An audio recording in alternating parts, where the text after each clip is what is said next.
Welcome back, Everyday Business Leaders. I'm Melanie Ake, your host for today's show, coming to you from JP the Geek Studio right here in Greenwood, Indiana. I am thrilled to have you with us today. Listen, we're going to meet Toyinda Smith. She is a master coach, an NCAA champion athlete, and a TEDx speaker. She just spoke at Top Floor Women this week, and we are excited to have her here in the studio. So join me. Remember, we're connecting to remarkable business leaders from our local community and beyond, and this is so much fun, and we love for you to follow us. So remember, subscribe to our channel, turn those notifications on so you never miss an episode. Ready? Here we go.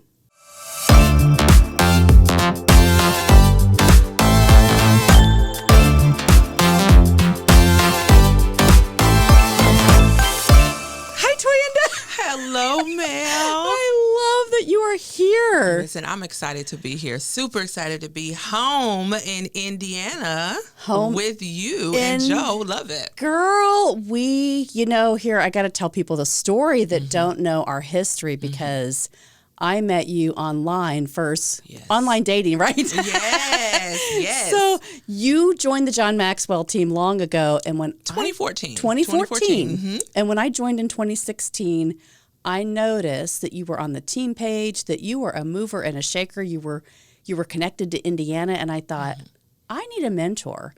And I just really felt your spirit. And you said, sure, I'll help you learn anything. Absolutely. From then, we've just connected as soul sisters. Yes. Really. And things that we've done together.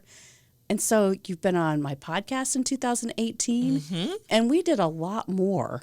But today is about you, celebrating you, and helping people understand your story, your perseverance, your commitment to growth in your life, how you're overcoming and being a champion for all people. Yes. To put things in perspective, right? Absolutely. I just love your heart. So thank you. Thanks for coming in. Thank you for inviting me. I'm honored, and I look at this as a privilege. I don't take any of this lightly, so thank you so much. Oh, girl. Well, I want you to share with the audience, your history, because you weren't just, hey, I went to Purdue and I was able to get this NCAA champion title. You struggled. And so people that are thinking like, how did you do that? They felt the energy if they've been watching social media from your presence, from who you are. The coaching seat is your company. Yes. You facilitate all kinds of programs, but you help people that are coaches become really great coaches for other people. Yes. Master coach, right? Yes. That's what you are. Yes. So talk to us about how that started, your journey. What has inspired you to get to where you are today? Absolutely. So born and raised in Gary, Indiana, and I knew that I wanted to do, and have more, right? And my parents, they encouraged me and my two sisters. I happen to be in the middle. Pray for me. But they encouraged us to really go to college, go to a university, get an education so that you can take care of yourself, because they wouldn't always be there. Luckily, they're still there. But they instilled that in us to do that. So as a freshman in high school, I went to Lew Wallace High School in Gary, and I joined the track and field team, but I started off as a distance runner and really last place distance runner. Like, I kept coming in last place. And so our head coach, she's an Olympian, she said, Toyinda, I want you, now this is the middle of my junior year, she said, I want you to learn to throw the shot put and the discus. And she enlisted the help of a volunteer coach. His name was Dr. Ira Judge. He's deceased, and he's an amazing man. But he coached me in shot put and discus, and I was really better in the discus. And he took me to the state meet my junior and senior year. And when it was time for me to graduate from high school, I graduated and was already signed up to go to Purdue University in West Lafayette.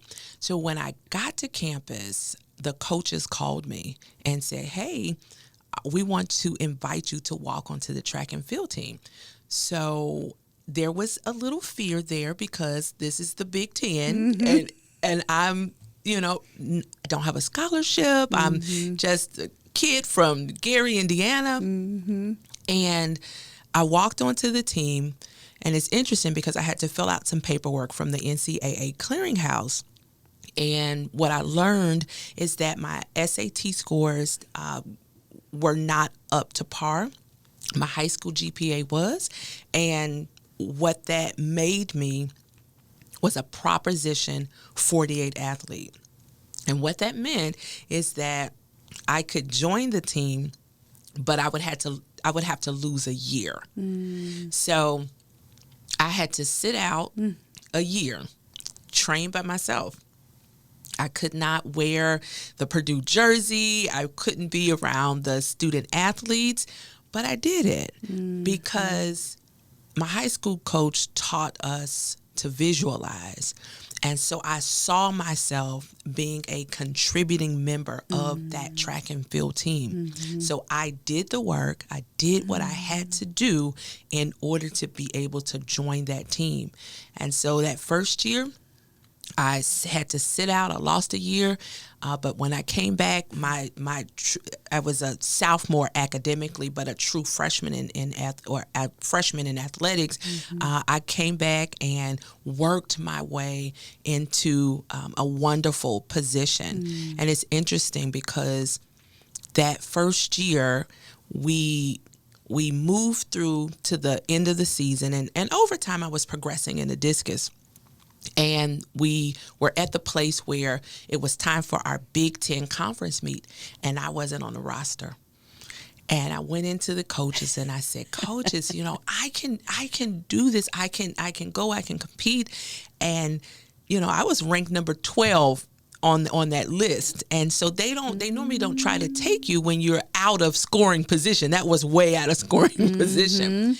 But they thought about it. And the next day they called me and said, "Okay, we'll take you." So. But wait a minute. So you challenged them. Yes, very humbly. Right? Yes. But still, it's like, I've given up something. I've sacrificed to be here. I deserve a seat at the table. And I love that. No, Melanie, I love that. What I realized very early is that athletics is a business. And so if you're not producing at the level you should be producing, then it may be hard to get a seat at the table. Maybe, right? But when you're able to create a value proposition, as I did, statistics don't lie. I've been improving at each meet. So they were able to process that and say, "Okay, we're going to give this kid a chance. This kid from Gary, Indiana, we're going to give her a chance." Melody went to the meet, and when you're in the last position on the flights, they're called flights, you go in and throw first. I get to no pressure. Get to the discus circle, opened up with a personal best throw. Melanie, I led the competition all the way down to the last throw. And then the senior, who was seeded to win, she won. But what that taught me is it's always what you do on that day. And that is how I have lived my life. If first off, one person believed in my potential, that's all. One person validated me in this athletic realm, and it caused me to get a fire on the inside of me and say, "Toyinda, yes, you can do this, but it's going to take work." And that's been my life. Anytime I've had to face a challenge, I know that I can do it. The pieces just have to be put together for it. What I love about your story that you just took us through is a lot of people would say, "Well, let me see what everybody else does, and then I can get motivated to do my best." You went first. Absolutely. You went first. You were positioned to go first. Absolutely. You did your best. Absolutely. Going first. Absolutely. You led the way, right? But it's the mindset that you have to get into. Absolutely. Because even though you said, "I've positioned myself, I have opportunity," doesn't matter if you haven't prepared, if you're not ready when opportunity comes, you're not going to succeed. Absolutely. And that's important. Comparison begins to depress you, and it calls you not to move into your destiny. Mm-hmm. And so it was important for me to be in the moment. Yes, there are other women around me at that time when I was competing that were better than me.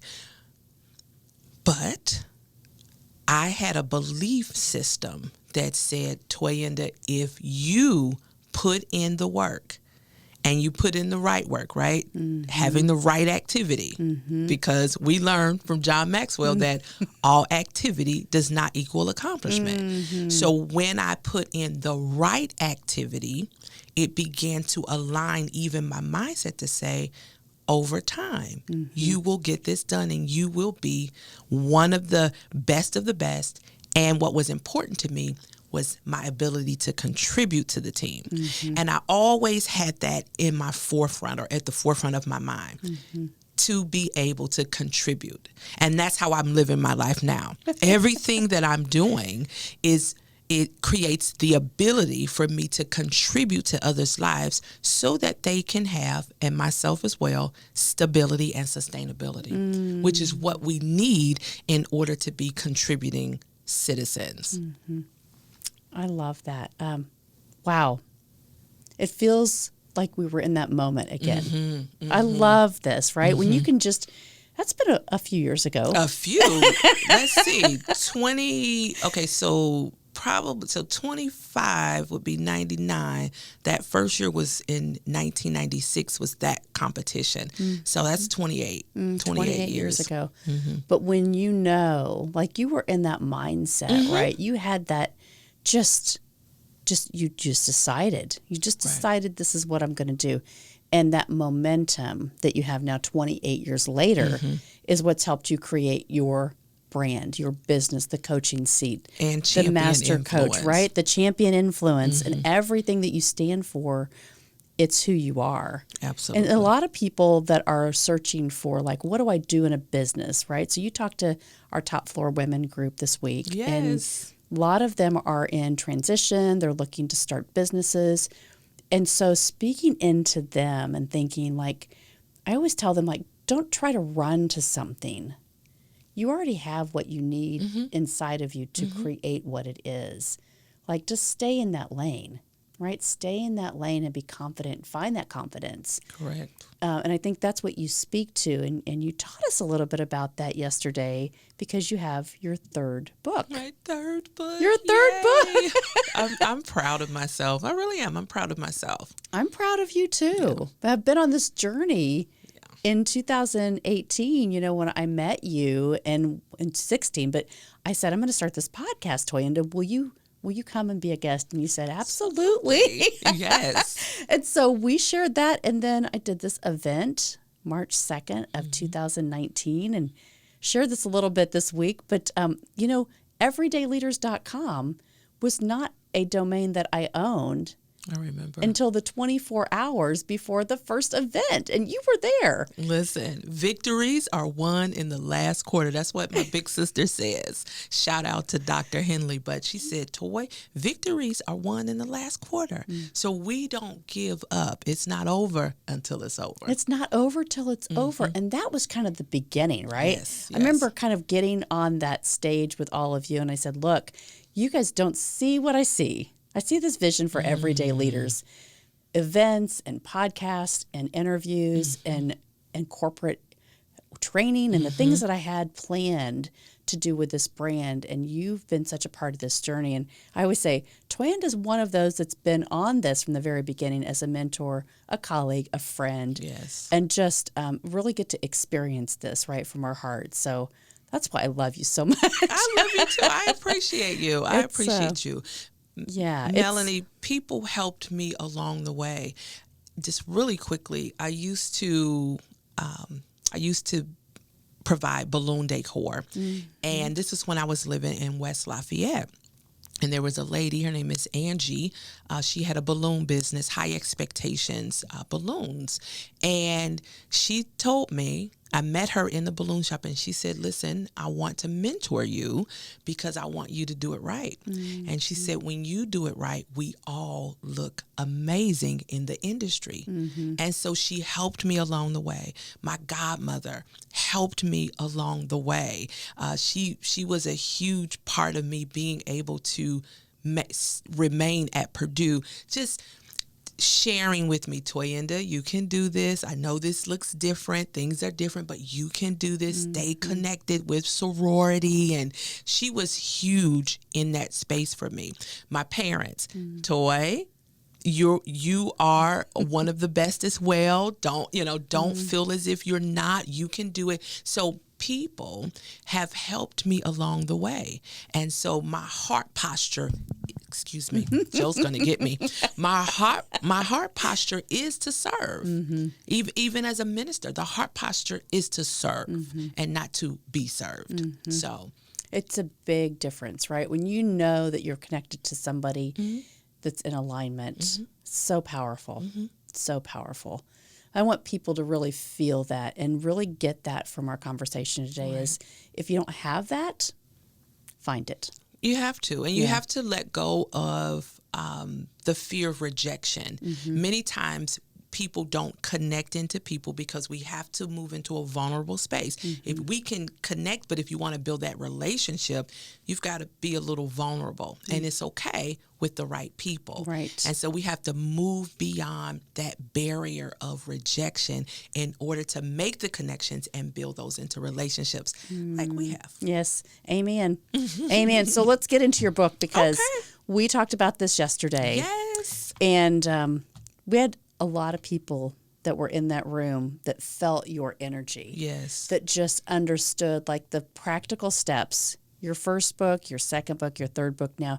This is all about practical steps. Absolutely. Because things that everybody can apply. That's right. Right. And not it's just important. Women, not just men, not just teachers, youth, not just ministers. Yes, like, everybody. Everybody. Mm-hmm. So help break this down for us because when you walked us through this yesterday, and if you're following on Instagram, like we've done some little clips, yet the power is in your belief that you start to apply this. Absolutely. And so walk us through, a little bit of just a little hint. We're going to put links on here. That's so you can get your book. Grab this book. Grab this book. And also, if you need a speaker, grab Toyinda and have her come speak to your event. Whether you're in Indiana, North Carolina, where she'll go to you. Yeah. But this is a powerful book. So I want to help you get the word out, and I want to help people, feel what you've gotten and you've written here because it's amazing. So talk us through it. Absolutely. Okay. This book was really born out of a place when I was backed up against a wall and a barrier was up. So this book is about breaking through barriers so that we can facilitate progress in our life. It's not about being successful. It's about being able to create significance after we break through the barrier. So this is about facilitating progress. So at every juncture of our lives, we should be moving the bar. And this is what this is about. So I was in a situation where I was released from a work opportunity, and I had to dig deep and ask myself a very important coaching question. And this is what I want everyone to always ask themselves. What opportunities arise when life goes wrong, when plans fail, and you're not a good fit? And so I had to sit with that. I had to sit with the emotions of a transition that I wasn't necessarily ready for. But the opportunity that arose for me was to be able to finish this book. So I was able to finish this book in that time frame, and here we are today. So I start this book by really dealing with having clarity about what you want in life, even though you're in transition. So once we're solid on that and we do not allow invalidation or that the outcomes of invalidation to control our response, then we're able to create. Yes, ma'am. That is so hard, right? Yeah, it is. Yeah. But we have the ability. We are very smart human beings. We are very resourceful, resilient human beings. I share with my coaches, I train coaches and facilitators. You can go to my website at thecoachingseat.com to check it out. Joe, bring that up for us, please. Yeah, bring it up, Joe. Thank you. We've got right there. And because here we go. I love your website, by the way. Thank you. Yeah, it's so nicely laid out. Thank you. So easy. And if you didn't know, Purdue University, but she's all about the black and gold and the blue. And the blue. And my the blue. sorority, Sigma Gamma Rho. My sorority, that blue and gold. Love it. Absolutely. Joe, click the box at the top that has the coaching certification. Yep, right there. That one. So you can, I train coaches, and what we share with them in our training is that a healthy adult can respond to what's brought to their attention. So my attention became focused on what's the next step, Toyinda. Mm-hmm. You have been the underdog before.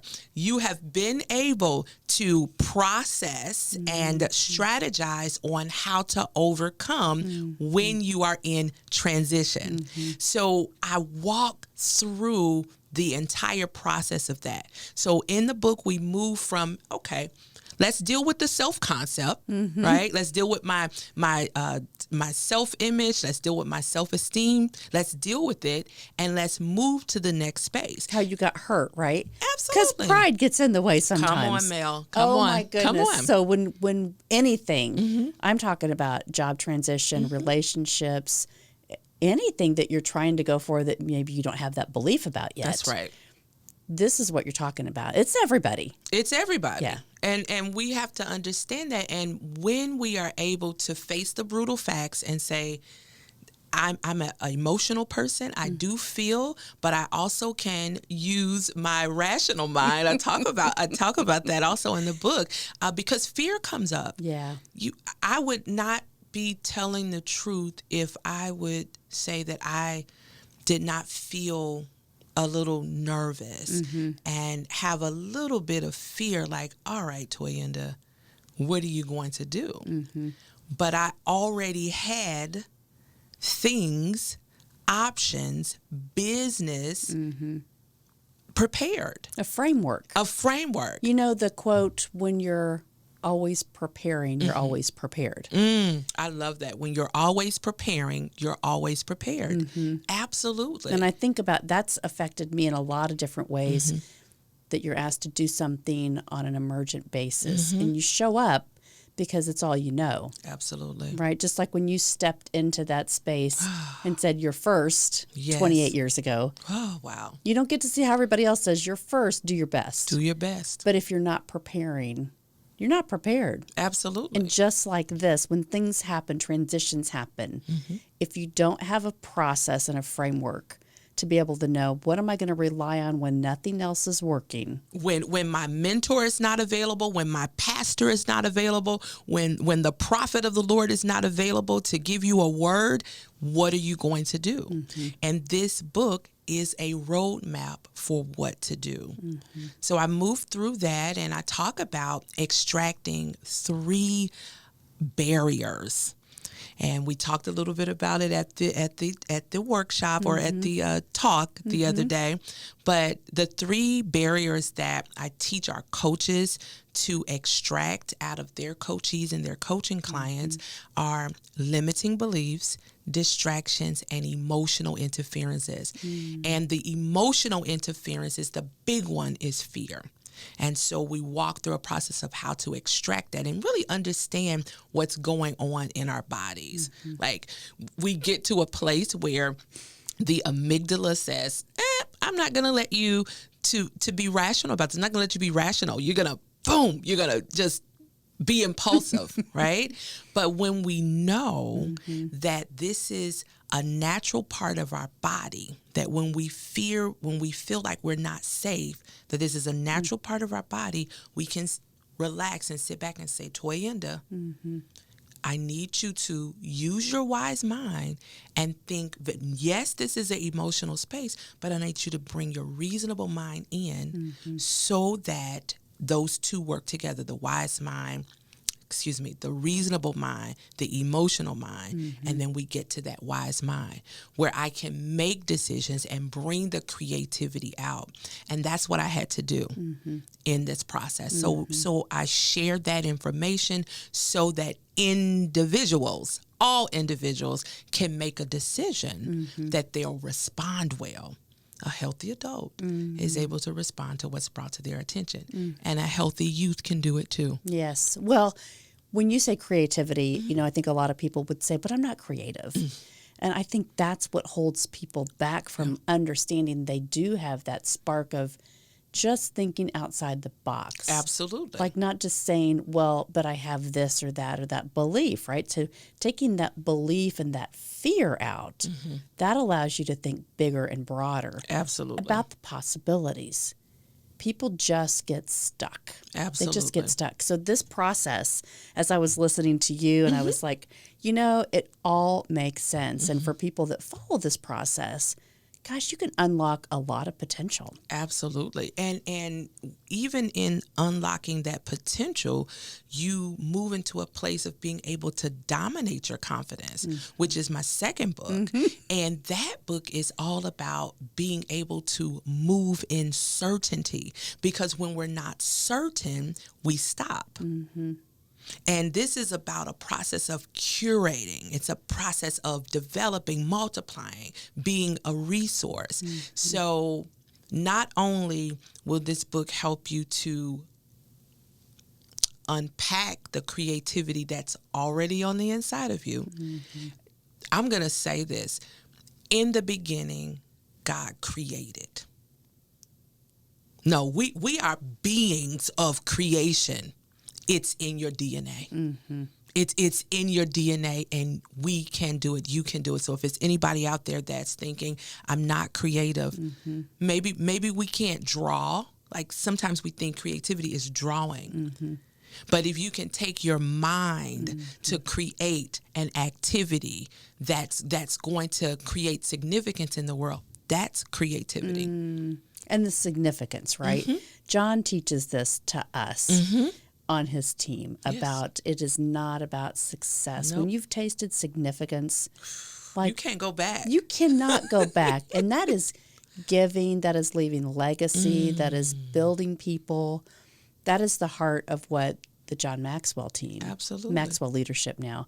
But it's feeling a mentor that leads you, that guides you, that you carry that vision throughout your life to then create the significance where you can be creative with it. That's right. Right? It's taking that and individualizing it so that you can go and really change the world. Absolutely.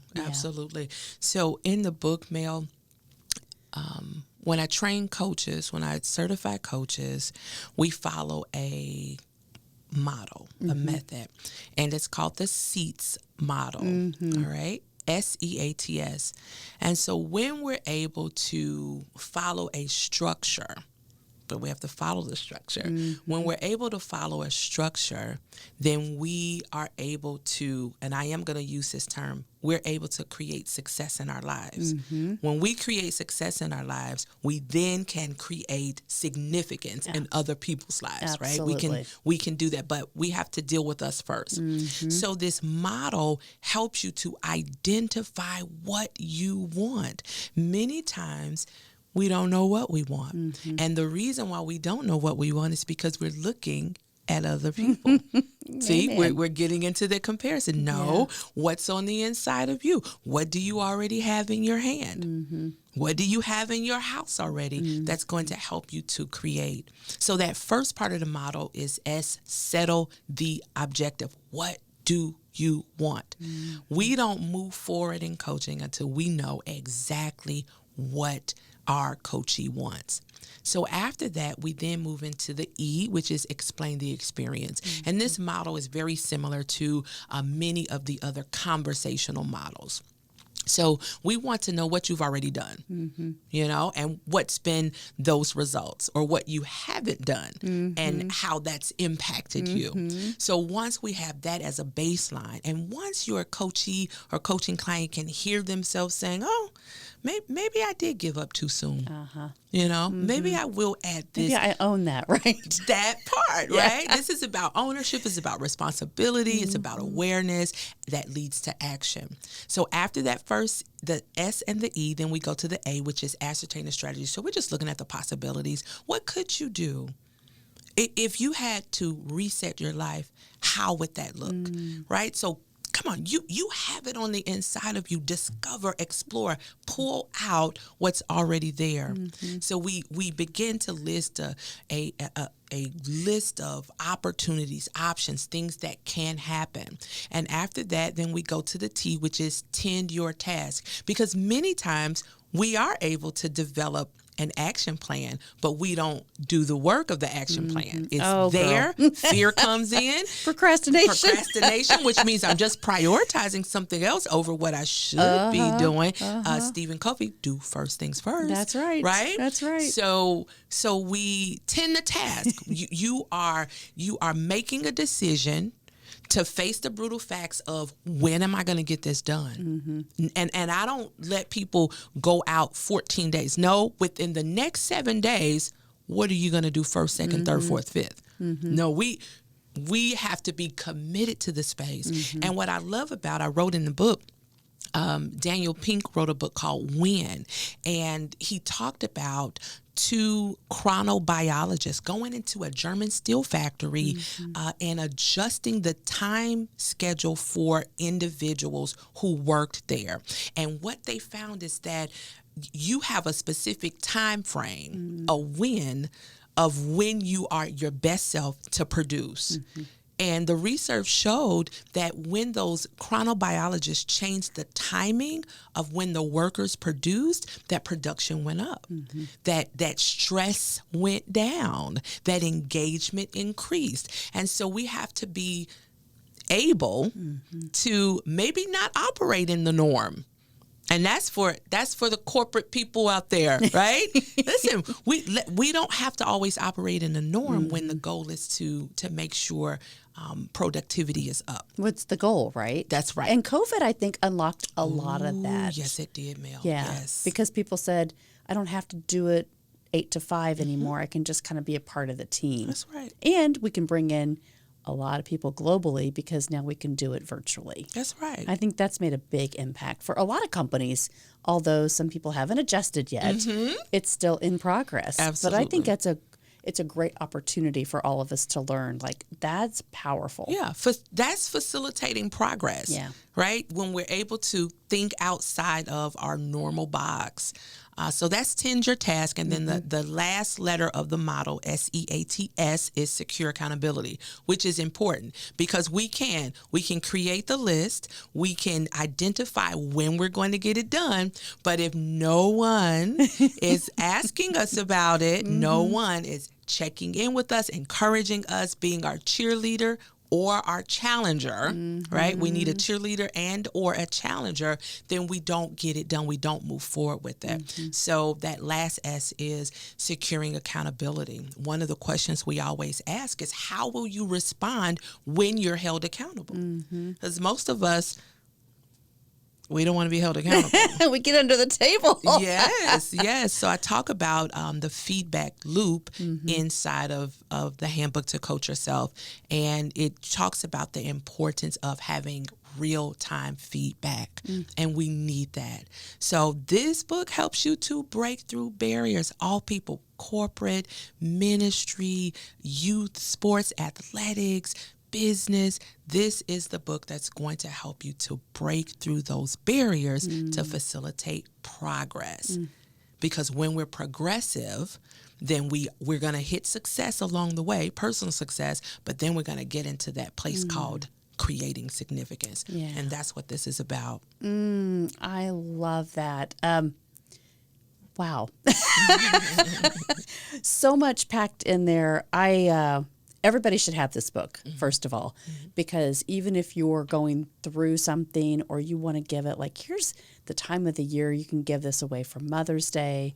You can give this for graduations. Like, if somebody had a tool like this before they even start to think about, I have to individually take on my challenges, right? So I think about people going into transition before they get married. Like, you're going to have relationship problems, right? Absolutely. So this is a great reference book for them, Absolutely. for anybody. Absolutely. Thank you for writing it. Listen, my back had to be up against the wall to get it done, but it got done. And again, this is where we ask ourselves the question: what opportunities arise when things go wrong? Your plans are not working the way you expected them to work, and okay, I'm not a good fit here. What's the next step? God's opening the door. Yes. That's what I have said through my trials. Yes. Is God is opening that door, but until you experience that, and I'll say, and when you experience that, not but when you experience that, you realize that there is so much ready for you because you have been preparing. So if you understand the steps to prepare, absolutely, then you have the framework. Absolutely. Right? And then you're ready to step into it. And so that's why I love your work. Thank you. Your inspiration. Thank you. Your heart, your commitment to excellence and to serving others. It shows, and we appreciate you so much. Next. Thank you so much. Yeah, you're Thank welcome. You. Yeah, I appreciate you. And again, I appreciate even my experiences at Purdue. Never did I ever think that my contributions to the team would then earn me a place in Purdue's Hall of Fame. So when I think about the preparation, when we prepare and produce along the way, there are other prizes that will come along with that. So it's all about the contribution. And I'm teaching how to make contributions in this book. So learn these steps, these practical steps, so you can show up. That part. You can show up first. That's right. Right? You can show up. And a lot of people struggle with that because they don't have this confidence first. Yeah. And when we show up first, we give other people permission to show up. When I'm mentoring, I have a group of mentees, and then of course I have the coaches. But with my mentees, I tell them, I said, listen, when you get to the place that you need to be, you have to keep the door cracked. And you have to create a welcoming team behind the door so that when the other person comes behind you, the door is open and there's a welcoming team waiting for them. Amen. Amen. It's necessary. It's the only way you can grow, right? It absolutely. Only way you can grow. All right. So how I close this show, Toyinda. You're in the hot seat today. I'm in the hot seat. So in the center of this table, for those of you that have been in here, you know this. This is kind of a game that we play. Okay. But we went on vacation, and there were these cards because it's a restaurant called Food for Thought. Okay. So it's thoughtful quotes, conversations, questions from world leaders. Okay. And it could just be, what are your thoughts philosophically on this question? So, you ready? I'm ready. Okay. Get ready. Get your journals out. Okay. If you had the power to change the world right now, what would you change first? That's a big one. So COVID and some of the leadership ushered in my opinion, I'm going to say this, just where individuals could not be patient, right? Where individuals needed to feel very entitled. And when individuals are not patient and when they feel entitled, then the outcome is treating others in a negative space, treating others like instruments, treating others like property. It's a dehumanization. And so if I could change one thing, I would change what's the right word?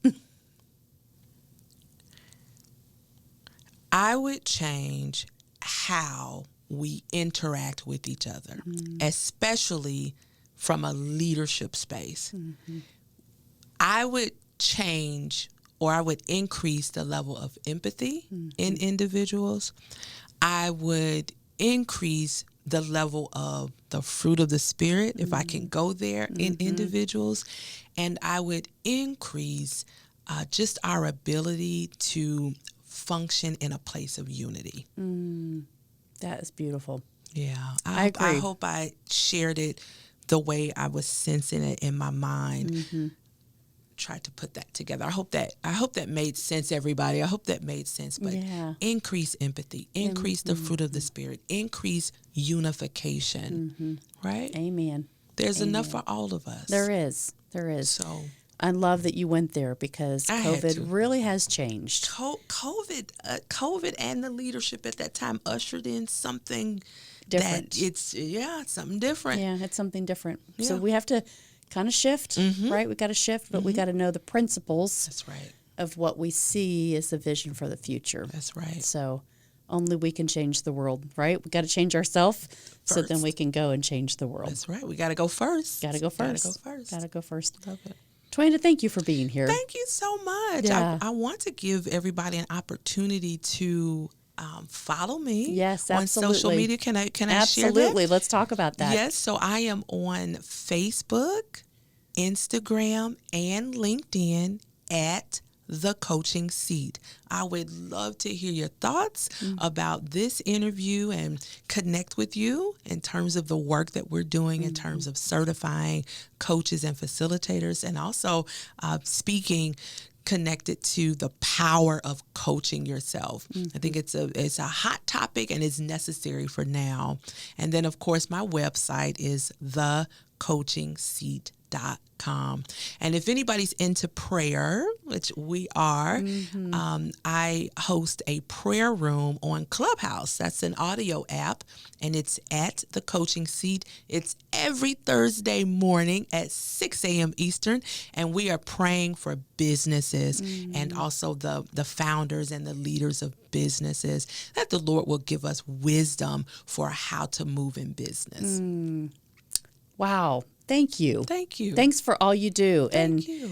So you've heard it. We really need to pour into the things that you're doing and connect our community. Yes. Right? Thank you so much, You're Melanie. welcome. You and Joe are awesome and amazing.